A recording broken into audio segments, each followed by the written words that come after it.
Hi, Kerry here from My Cloud Bookkeeping.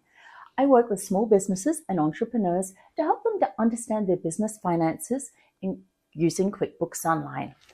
Today we're going to look at the 3 financial statements that you can use to manage your business.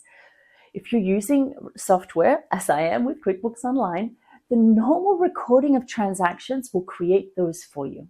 And the statements we're going to look at are the balance sheet, the income statement or profit and loss, or the cash flow statement. If you're studying accounting or bookkeeping, you may be learning about debits and credits, then all of a sudden you're given accounting software, you don't really understand what's happening behind the scenes. So we're going to walk through some transactions together, understand the debits and credits, and then see how this flows through to your 3 main reports. First, a quick refresher on where the debits and credits land in your report. You can see on the balance sheet here, the assets section, these are all debits. Your liabilities and equity here, these are credits. And then when we get to your income statement, your profit and loss, the income is credits and the expenses are all debits. Now, if this isn't a refresher for you, there is another video you can check out. But if this is a refresher for you, it's just a little bit of a reminder. Anytime we want to increase a debit amount, we debit it. Anytime we want to increase a credit amount, we credit it. And then, of course, the reverse is true. If we want to reduce the assets, then we are crediting this amount. If we would like to reduce our liabilities, pay down our debt, for example, that would be a debit entry. And then if we wanted to reduce income, that's a debit to what is otherwise a credit. Hopefully that's not more confusing than it is helpful, but it's just a quick refresher before we start looking at some of the transactions we're going to enter. I've selected some very simple transactions that we're going to enter into QuickBooks. It's for the sample company. I called it sample company, and it's to give you a little bit of an idea of what these look like behind the scenes. If you're in accounting school, you're going to be learning these debits and credits, and often don't learn how to do these entries within accounting software. Or perhaps you're a bookkeeper using the accounting software and you're interested in seeing how those debits and credits look behind the scenes. So I have a selection of transactions here that we're going to enter into QuickBooks.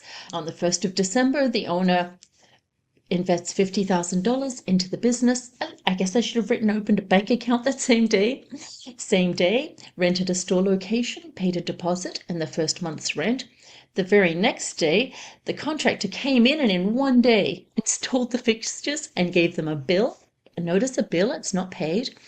The next day, you went and purchased inventory from your supplier on credit. Once again, did not pay. Then the 5th of December, man, this was a speedy business setup.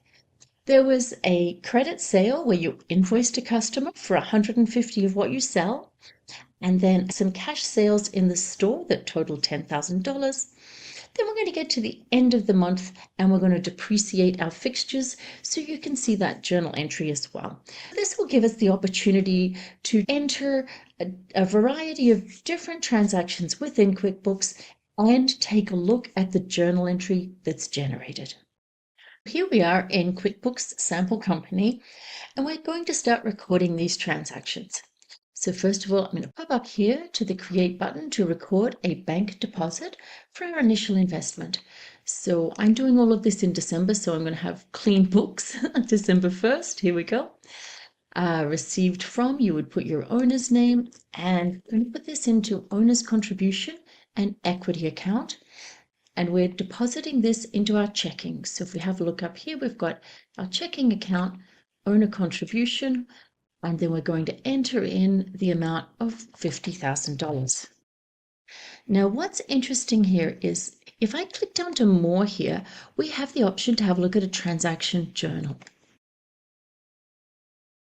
What this shows us is that this deposit transaction that we've created has debited the checking account and credited the owner contribution. So let's think about that. The bank has increased, it's a debit, and equity, a credit, will be increased also. Our next transaction is to rent our space. So let's pop up here, and we paid for this. We're going to create an expense because this was something we paid for at the time. So let's have a look. I'm closing this out. Let's have a look at who we paid. We need to choose who our landlord is. Whole Properties. Here we go. They'll be our landlord. So we're going to pay Whole Properties from our checking account because we now have $50,000 in our checking account. We did this on the December the 1st, and the category, first of all, we paid a deposit. So I'll have a deposit here. A deposit of $5,000. And then we paid our first month's rent. Here it is here, of another $5,000. Now that's a total of $10,000 paid to rent our space. Let's click Save. Pop into More here again and have a look at the transaction journal. So here's our transaction journal. Everything happened on December 1st using an expense form, paid to Whole Properties, and the first thing we see is, look here, we have a credit to the checking account. So we've taken money out of the bank, which means we're reducing the amount in the bank, an asset account, so we're crediting it. Completely makes sense. And then down here we have deposits paid, which is an asset account is increasing by 5,000, and rent and expense account also increasing by 5,000. Hopefully that's kind of logical, right? So the next thing we need to do is receive a bill from our contractor. So I'm going to pop up here to create again, and now I'm going to create a bill. This one's a little different because we're not paying for it right now. We do once again have to choose a vendor. Let's see who makes sense here. Tim Phillip Masonry. I'll say that Tim Phillip came in on the 2nd. We decided was the date that this happened. And he did our furniture and fixtures for us. Now I hope I have an account category for that. Let's have a look. I'm going to put this to leasehold improvements because we're making an improvement to the shop that we are renting. It's not ours, but we've put in the improvements to that location. So here we have $20,000 that we owe to Tim Phillip Masonry for this work. So let's save it and have a look and see what that entry is. So if we click More here and we go to our transaction journal,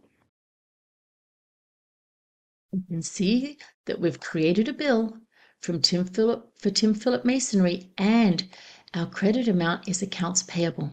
So that is a liability amount on the balance sheet. So we're crediting that, and then our asset, leasehold improvements, is the debit.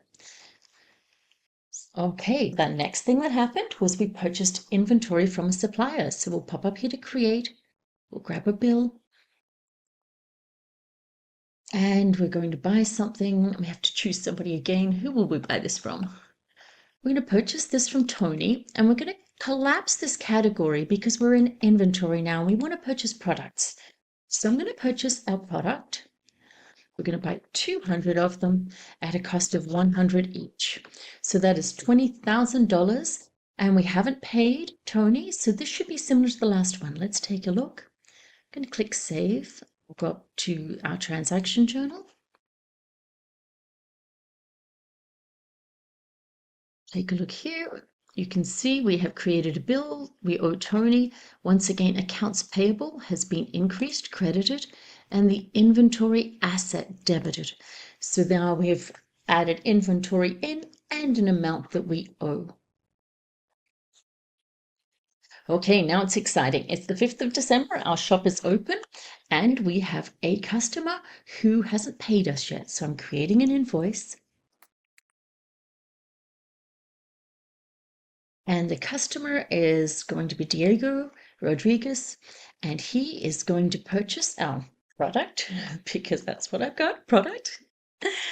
And we've sold him 150, and you'll notice that when I do this is kind of just a cool little QuickBooks thing. It shows how many I've got on hand, and it also pre-populated the amount that I sell for. So there we go. That's our $30,000 sale to Diego. Yes.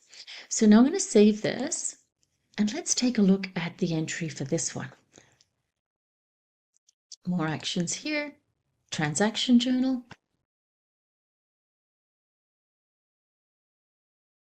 Now this transaction journal has a couple more rows than we've been accustomed to looking at for the last 2 entries. Let's see what's happened. So the first thing that's been recorded here is the sale of product income as a credit and accounts receivable as a debit. We didn't receive the money, but we do have an asset, which is Diego owing us some money.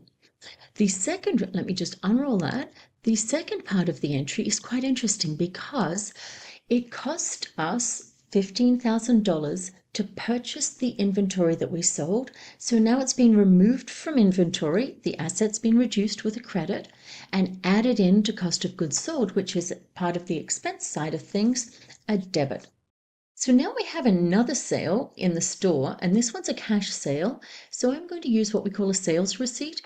This will automatically record that we have received the funds. So I'm going to choose a customer, and then I'm going to actually literally put this into the bank. Undeposited funds is a whole other thing that I'm just not going to discuss here. We're going to sell our product. And this time we're selling 50, and you might notice we have 50. We're going to need to buy some more soon. So here we have another sale for $10,000, and we're going to record this. Now, if we take a look at our transaction journal, so once again, this transaction journal has more than 2 rows. We have a debit to our checking, which we would expect money's gone into the bank, and we have a credit to sales of product, which completely makes sense as well, increasing our income. And then if we take a look here, once again, the cost of those products that we've sold has been removed from inventory and debited to cost of goods sold. Okay, so now we have only one entry left, and that one's going to be a journal entry. Our journal entry is at the end of the month, and we're going to record the depreciation we talked about. So first of all, I have the expense. We typically do a debit first. It's not critical, but it is good practice. So I'm going to record this depreciation expense as a debit. And then I'm going to record the accumulated amortization, the depreciation against the asset account, which is a credit because we're reducing the value of our leasehold improvements. So let's take a look at this entry. We click More, Transaction Journal. As expected, it looks exactly like our entries. So we've debited depreciation and we've credited accumulated amortization for that leasehold improvement. That's really not a surprise when we've gone from a journal entry, is it?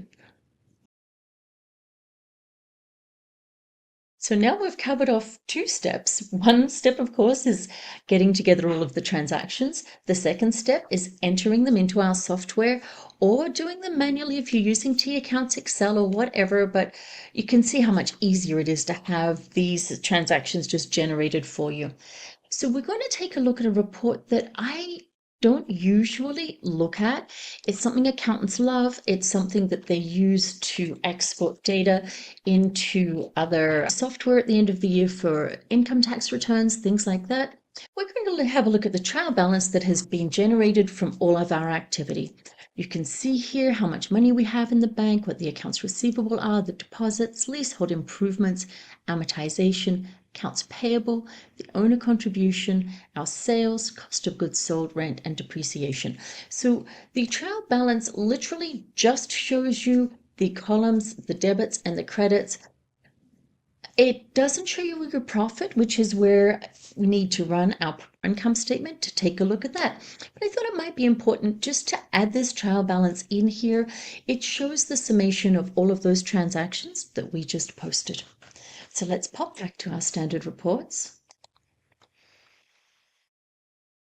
And we'll run what QuickBooks calls the profit and loss and what you probably call an income statement.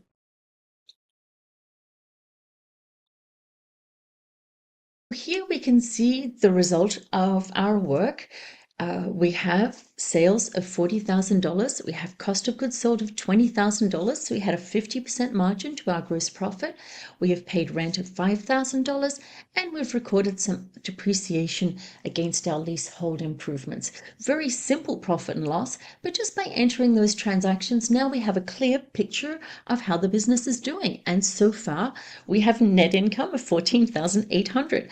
And I think we managed that in 5 days. So that's quite miraculous. Now let's take a look at the balance sheet. Okay, so here we have our balance sheet. As we just saw a moment ago, we still have $50,000 in the bank, and you may be thinking, how do we have $50,000 still in the bank? That's where we're going to go for our final 6th step. We have $30,000 owing to accounts receivable, which was our sale. We have $5,000 in deposits that we paid for the property that we're renting in. We have leasehold improvements of $20,000 and a reduction for depreciation. So you can see that our leasehold, this whole section here, if we look at it overall, the value of those leaseholds is now $19,800 because we're writing it off over time. We have accounts payable of $40,000. We still owe our contractor and we still owe for our inventory. We have the $50,000 in the equity section that we contributed, plus our income of $14,800. So the balance sheet, of course, balances. You can see the total for the assets here, $104,800, and the total for the liabilities and equity, $104,800. So it shows what the business owns, what the business owes, and that's your balance sheet. Okay, so the final report we're going to look at here is our statement of cash flows. Our statement of cash flows is very interesting. It starts with the net income. So the profit that we saw on our income statement, the net profit, net income of $14,800. And then it adjusts for things that are not actually cash yet. So you can see here the amount that we haven't paid for accounts payable actually increases the amount of cash that we generated from our business. The accounts receivable, we haven't received that $30,000 yet. We've paid out deposits of $500, and then it's also done an adjustment for the depreciation because, of course, no money has changed hands from that. We then look at what have we invested in the business. Leasehold improvements, we've invested $20,000. And finally, we're having a look here at what money we've received from financing, which is the $50,000. So when we get to the bottom here, we start out with the bank balance at the beginning of our period. It's not the year, we're looking at a month, which was, of course, $0. And then we get to the cash balance at the end of the year, which is $50,000. You might remember from our balance sheet, that's how much we had sitting in the bank, was $50,000. It may have looked a little odd. How could we have $50,000 sitting in the bank when we've spent all of this money? And this is exactly how it is. We've made a profit of $14,800, but we still have $40,000 to pay for accounts payable, and we still have $30,000 coming to us. So this statement of cash flows is something that results directly from your balance sheet and your income statement, and I will have a more detailed video walking through how all of this is created if you are interested in that. Does that help you to understand what's happening behind the scenes when you enter transactions into QuickBooks Online? If you're accustomed to doing things manually, does it give you a little more confidence when using accounting software? All of the same reports are available and the work is done for you. Of course, accuracy is important, and there are ways to ensure everything has been entered and recorded correctly. Download my month-end checklist below, and that will help you stay on track. Now, this is a higher level of accounting than I normally explain in my videos. If this is of interest to you and you'd like to see more, do let me know in the comments below. Be sure to like, subscribe, and I'll see you in the next video. Cheers.